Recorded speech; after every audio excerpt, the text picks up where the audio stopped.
Welcome into Palmetto Sports Daily, a Friday edition. We are talking high school football. Big night of action all around the state. I'm Kevin Bilodeau here in Charleston. Rick Henry in Columbia, Teagan Brown in Myrtle Beach, and Carmine Jamay joining us from the upstate. Guys, we want to start here in the Low Country and a huge matchup for our Friday Night Lights game of the week here in the Low Country as our top two teams in our Friday Night Lights poll. Number 1, Berkeley visiting number 2, Somerville in one of the most storied rivalries, certainly in the Low Country, and I would say all throughout the state as well. This is a rivalry that goes all the way back to 1923, and the two teams are meeting for the 90th time later on this evening. So should be a great matchup. Berkeley has come hot out of the gate so far this season. They're 2-0, including a big win over a team from Florida at home last Friday night, Winter Park, Florida. Stags get the win in that one. Somerville got a season opening win on Monday, a week ago this past Monday. They followed that up with a loss at home against South Florence. So they're coming in at 1-1. Berkeley coming in at 2-0. And both coaches talking this week about what this rivalry means to both teams after doing it for so long. It's always been a good, healthy, heated rivalry. It means a lot to, it still means a lot to communities. And that's the thing you don't get too much anymore. You got the Moncks Corner community, you got the Somerville community, and it's bragging rights for a year. And it's a good thing. Coach McKissick and Coach Moody had all those years where they were battling it out. Now, I guess it's mine and Coach Lodge's turn to do it. And we've had some good games, good, close, heated games the last couple of years, so I don't expect anything different Friday night. 2025, Berkeley versus Somerville. This is 100 years of football, and you can definitely feel the weight of that when you're participating in it. So that should be a really good one tonight. Berkeley taking on Somerville. Like I said, the number 1 and 2 teams in our Friday Night Lights top 10 poll. Rick, I know you got a top 10 matchup in Columbia as well. Kevin, we have a top 2 matchup. Yes, Dutch Fork, number 1, and my Midlands top 10 hosting number 2, Ridgeview. Is the second game of the season for Dutch Fork. They are 1-0. Ridgeview is 2-0. And also going on at Dutch Fork tonight, they're having their Hall of Fame induction ceremony. Among the inductees, Teagan, Tyler Bass, Buffalo Bills kicker, and my wife, Perrine. So the Henry family is excited. Now, speaking of family, Dutch Fork head coach Tom Knotts has a new quarterback this season. His son, Jackson, he replaces Ethan Althing, who led the Silver Foxes to a state championship last season. But Althing, he gave up football to concentrate on baseball. Now, Jackson made his first start last week. He was 13 of 23 passing for 122 yards. He didn't have a TD pass or an interception in a 54-21 win over Spartanburg. Jackson also picked up some experience in a scrimmage against a tough Gaffney team. Now, here's the coach's assessment of his quarterback. Well, he's my son. That's what I like about it. But he's got to pick it up a little bit. He's one of the guys that's inexperienced, and I think he's got 2 really big games under his belt. I think we'll see him be a little bit more calm in the pocket, and he's got a really great arm, and he's really smart. So I needed to see him. This is a quarterback-centric team. The quarterback, as the quarterback goes, that's how we go. So hopefully he'll pick it up a little bit and correct some of his mistakes and be a great player for us.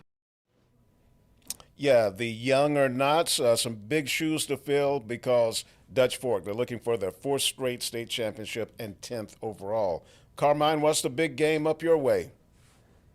Well, Rick, I know we have a big game here, but we have a big game apparently in the Henry household. Can you brag on your wife for a moment, getting inducted into the Dutch Fork Hall of Fame? What are the accolades? It seems like a great moment.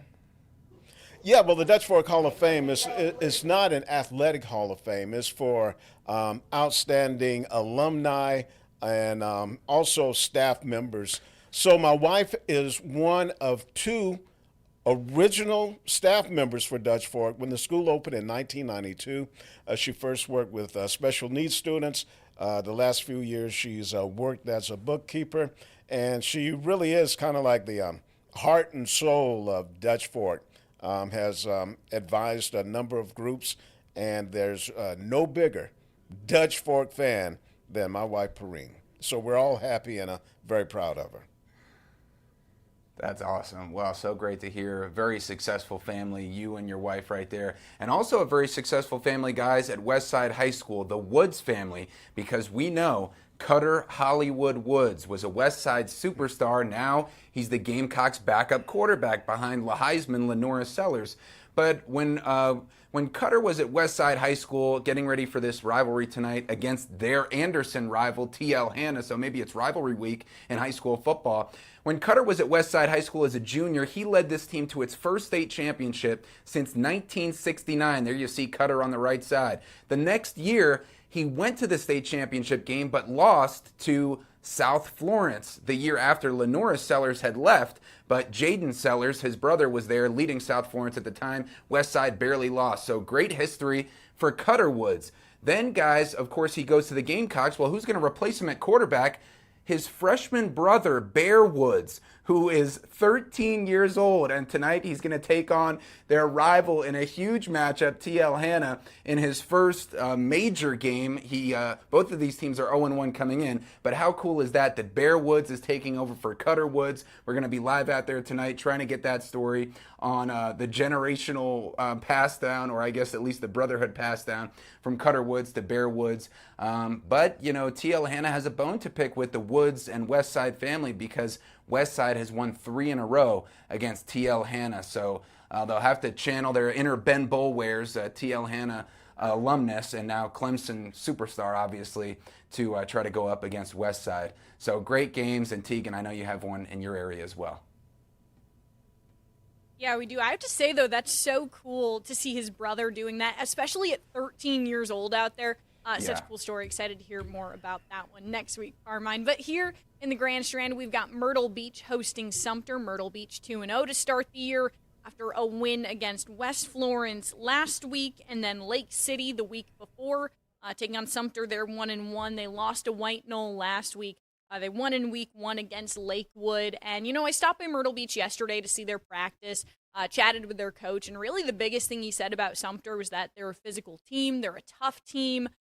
They're, you know, a winning team in the past. But he has a lot of veterans on his team, a couple of weapons on the offense, including their QB. And then Michael Cohen, who gets to hear his name said a lot. We're going to have more on the other side of this break. We'll be right back on Palmetto Sports Daily.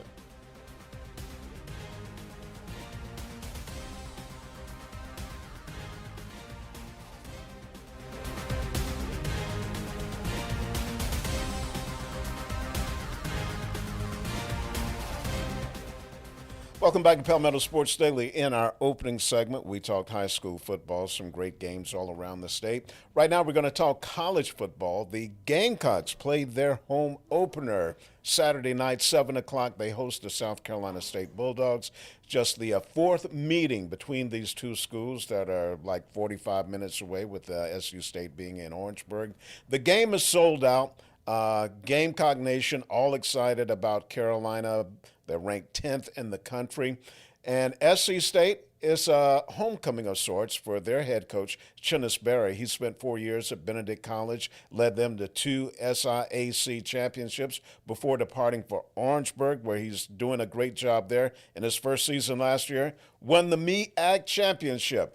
I've got sound from both coaches talking about Saturday night's matchup.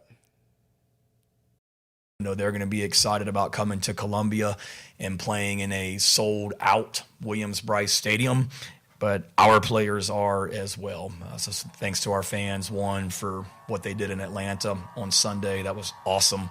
The crowd that we had and what a home game it felt like for us. So thanks to our fans for that. They were amazing. That walk that we had when we got to the stadium was spectacular. And then they were spectacular throughout the game, and we know they will be Saturday night. We're excited about it. Our young men, they'll be fired up, ready to go. So at the end of the day, getting back to Columbia with some of my people, man, all my media, you guys have been awesome when my time in Columbia, man, to get a chance to bring our football team over here from Orangeburg, South Carolina. We're going to take that 45-minute drive down to Williams-Brice Stadium in front of probably about 80, 85, 90,000 people. It should be fun. It should be exciting. They're going to have the towels waving, but guess what? The garnet and blue will be in the building. We'll be ready to go compete for 60 minutes. Now, a highlight whenever SC State plays at Williams-Brice Stadium, SC State's halftime show. The Gamecock fans will stay in their seats to see the marching 101. And the last couple of times they were here, they received a standing ovation. So looking forward to that. Carmine. That's great to see the camaraderie despite the Carolina clash there, but the respect on both sides and the camaraderie and the appreciation of greatness, whether that's on the football field or on the halftime show. Guys, though, not a great turnout and not a great showing for Clemson, obviously in the top 10 loss to LSU, trying to lick their wounds and come back, taking a lot of criticism, and a lot of that criticism is falling on the shoulders of their Heisman Trophy candidate quarterback, Cade Klubnik, expected to really bounce back in a big way as 32.5-point favorites hosting Troy back in Tiger Town this weekend. But let's take some of this video here because last year, a stat that really impressed me, last season Cade led all of college football with 9 games throwing 3 or more touchdown passes. Saturday, though, of course, he threw no touchdown passes, along with 230 yards and 1 interception. Klubnik losing his 3rd straight opening game. He's 0-3 as Clemson's starting quarterback in those openers while being shut out in the second half against LSU. And he admitted he felt like he let the team down. Head coach Dabo Swinney saying his QB looked flustered at times and had trouble executing routine plays. And here's Cade explaining how he plans to bounce back for Game 2, also reacting to Coach Swinney's public comments about his performance in Game 1. He's a coach, and he's coaching. So, chin it, learn from it, and move on. I had a bad game, and didn't play like myself, and but we'll bounce back and go have a great year. If our biggest issue coming out of that game is our best player didn't play well, we'll be all right. Everybody can just start throwing mud now. Just bring it on. Say we suck again. Tell everybody we suck. Coaches suck. Cade stinks. Y'all start writing that again. Bring that on. Kevin, you've seen Dabo react to not that many losses, but you've seen him react to some big losses in the past. He loves using that criticism angle as fuel. What are your thoughts on how Dabo handles a difficult loss and his ability to bounce back?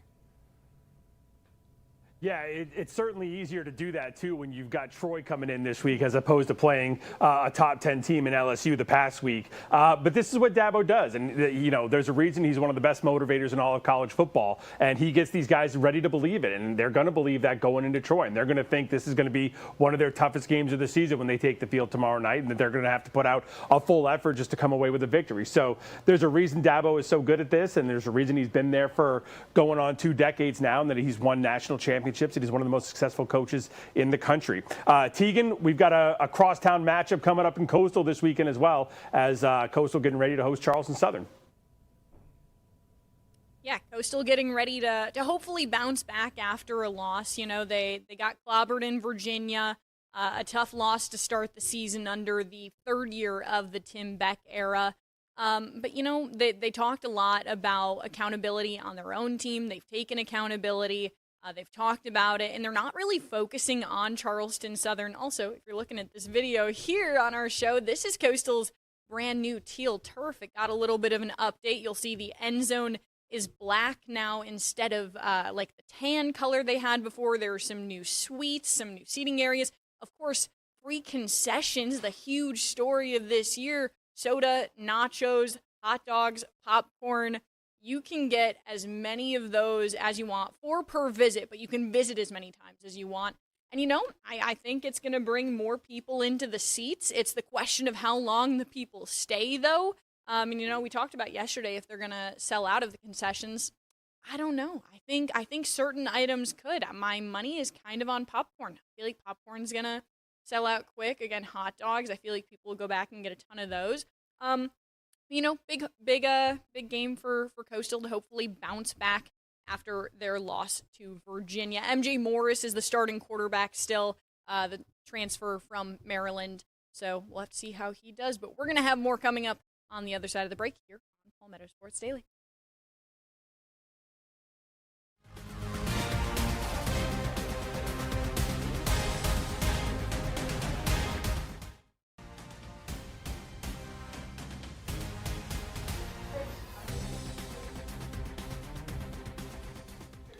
Welcome back in here to Palmetto Sports Daily. We've covered some college football. Now time for the pros. And just like Clemson football, the Carolina Panthers are looking for their first win of the season. They'll be playing down at the Jacksonville Jaguars, which of course have the Clemson national champion superstars in Trevor Lawrence at quarterback, Travis Etienne Jr. at running back. And it's a cool one for Travis Etienne Jr. because the first game of the season will be against his own brother, Trevor Etienne, who's a running back for the Carolina Panthers. So kind of cool brotherly love right there. But our Gamecocks brother, Xavier Legette, is trying to build on a decent rookie season heading into year 2.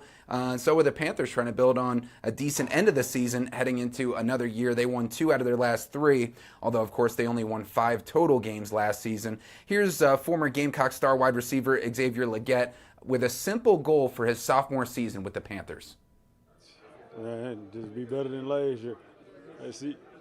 I feel way better. My body, I got my body up under me. I feel like it looked even way better than it did last year. So I think it's going to be good. In what ways does it look better? Just the way how I'm moving. Like I even feel more comfortable out there. Yeah.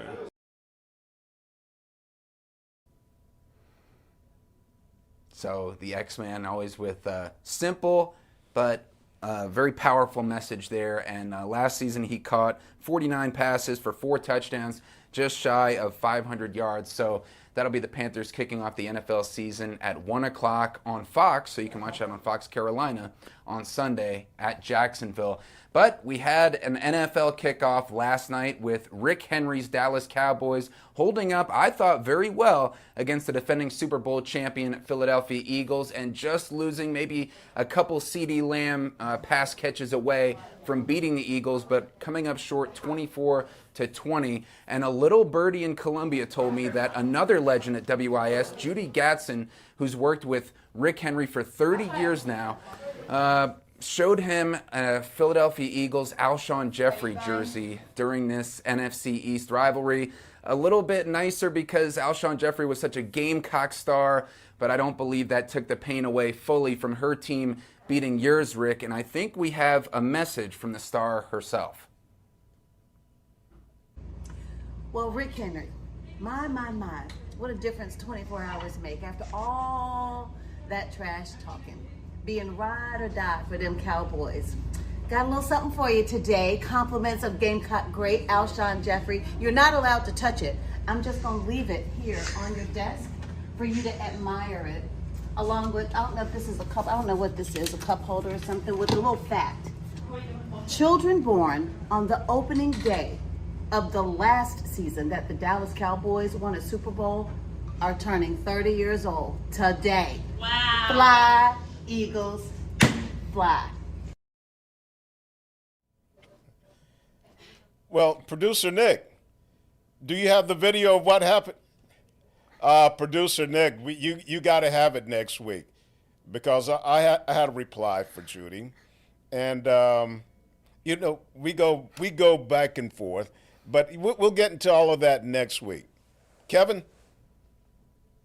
Wow. Rick, I just wanted on the record that producer Nick called me this afternoon trying to get me to set you up for this and make you upset and get you sad about what happened last night. And I specifically said I would not take part in this. I was like, Rick is my friend. He probably doesn't feel good about what happened last night. So I don't want any part of making Rick feel bad. So I just want I want you to know that I'm on.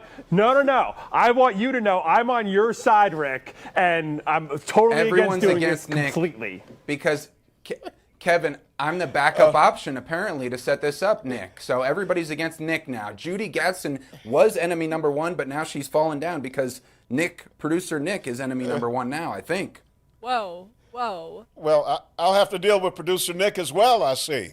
Thank you, Kevin, for supporting me in this effort. We don't condone fighting. I'm looking out for you, Rick. Rick, do you have any rebuttal, Rick? Any rebuttal, Rick, for Judy? I mean, she kind of got you there. Like I said, I'll deal with her. I've got some tricks up my sleeve, okay? It's going to be good. Trust me. Okay, we're going to break. We'll be right back.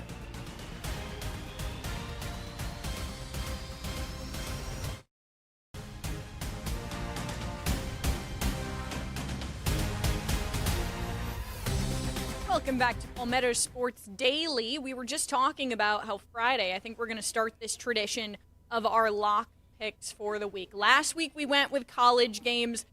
Ignore the part where I chose the team that 100% lost. You know, it's a new week now. And we've also decided we're going to choose from some NFL games if we so wish. So I'll go with my pick first. I'm taking the Bills over the Ravens. Give me the MVP, Josh Allen, out there slinging the ball everywhere. Does the defense need some help compared to last year? Yes, but I like the weapons that they have on the team. So that's my pick, Bills over Ravens. Carmine, are you going with college or are you going with NFL? I'm going to go with NFL, Teagan, and I hope your Bills in Orchard Park show up better than they did in Baltimore last season against the Ravens, because that was a tough one. But two great quarterbacks, two of the top 4 quarterbacks, obviously.